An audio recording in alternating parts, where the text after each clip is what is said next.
Kill a cat, blood, kill a cat.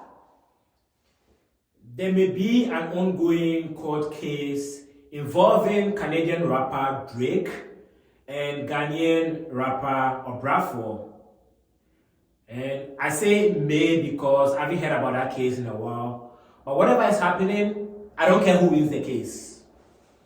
And here's why. The lawsuit is about Drake sampling a line from the Ghanaian rapper without his permission. And that line was, kill a cat, blood, kill a cat. I never liked that line. I never liked the song that line is sampled from, or allegedly sampled from. That song came out in 2003. And when it came out, it was one of the biggest songs in Ghana that year. And the name of the producer, Hammer, was also very huge in Ghana because of that. Normally, people who produce songs are not as popular as the rappers, right? But Hammer was very popular.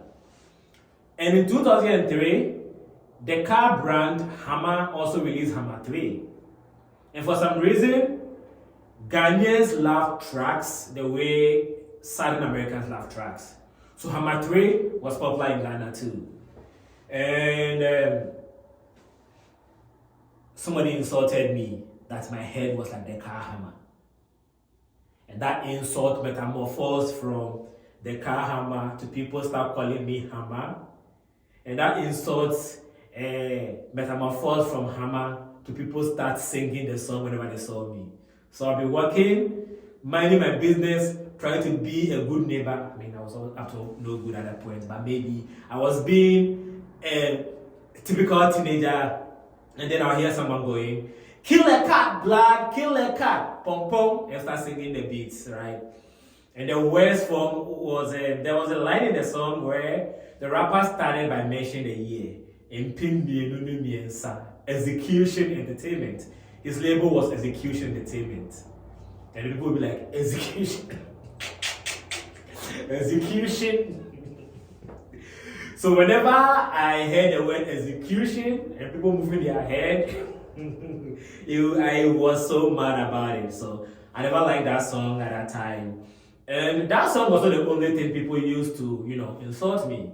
For some reason, people said my head was not the best looking at the time. People said my head was bigger than my body, whatever. So anything that had to do with the word big, or any reference to the word big, was used in reference to me and my head.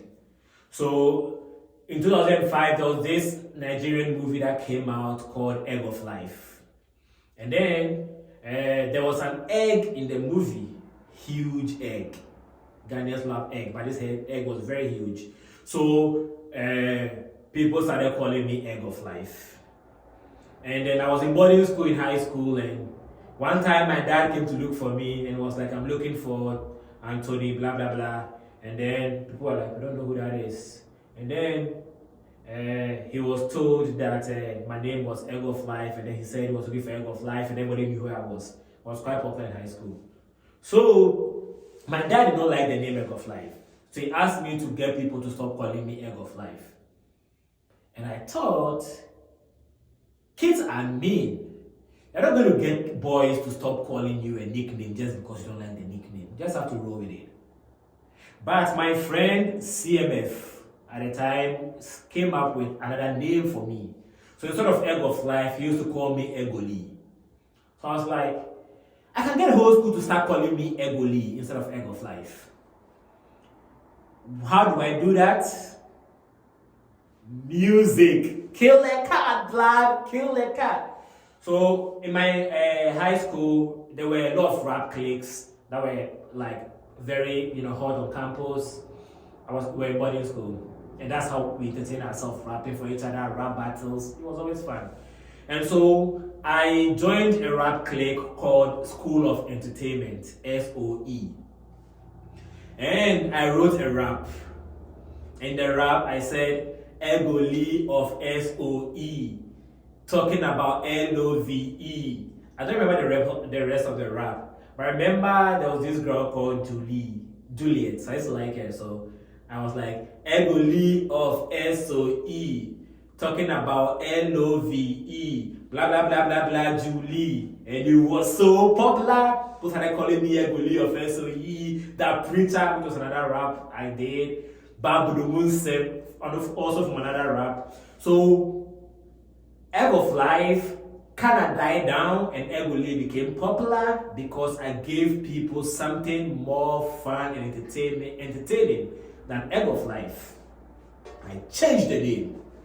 But there was one name I couldn't change, no matter how much I tried. And that name was Big T. So some girl had insulted me that my head was like T-square. T-square is a wooden, what's the name? Ruler that looks something like this, right? So it means that my head was bigger than my body. So people started calling me T-square, and then it became Big T. And I couldn't get people to stop calling me Big T because the community that called me Big T was different from the community that called me Egg of Life.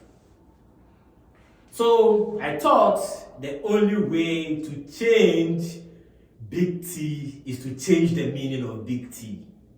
So whenever I introduce myself to people, instead of saying my real name, Tony, I always told people, hi, my name is Big T, or my name is Big Tony. So now the meaning of Big Tony became whatever you want it to mean in your head. I don't tell people what Big Tony meant. People just started making meanings for Big Tony, and then the T-square meaning died away. And actually, I started calling myself Big Tony, started calling myself B.I.G. I leaned into the big, started calling myself B.I.G. And whenever people asked me what B.I.G. meant, I told them it meant Believe Invites Greatness. I even had a t-shirt brand called Believe Invites Greatness. And so the meaning of Big T became Believe Invites Greatness. And yeah, whatever you can't live with, you have to change. And sometimes change means just changing the meaning of stuff.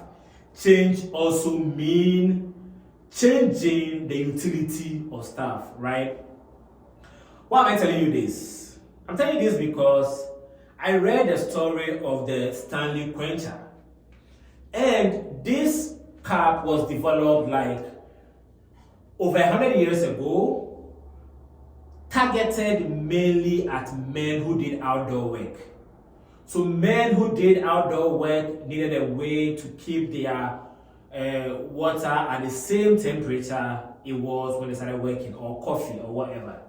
And so this technology has existed for over 100 years. And as you know, outdoor work begins to change in our world, the cap became less and less relevant. So the brand was practically dying until 2017, when a group of women found this cap and recommended it for other women. So they had a blog, a women's blog called the Buy Guide.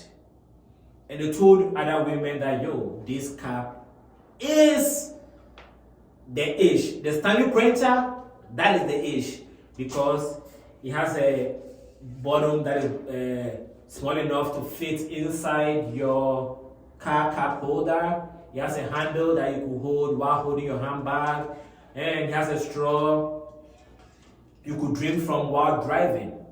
So the STANLEY Quencher became a mother's and a women's cap, and now there's a craze over it on TikTok.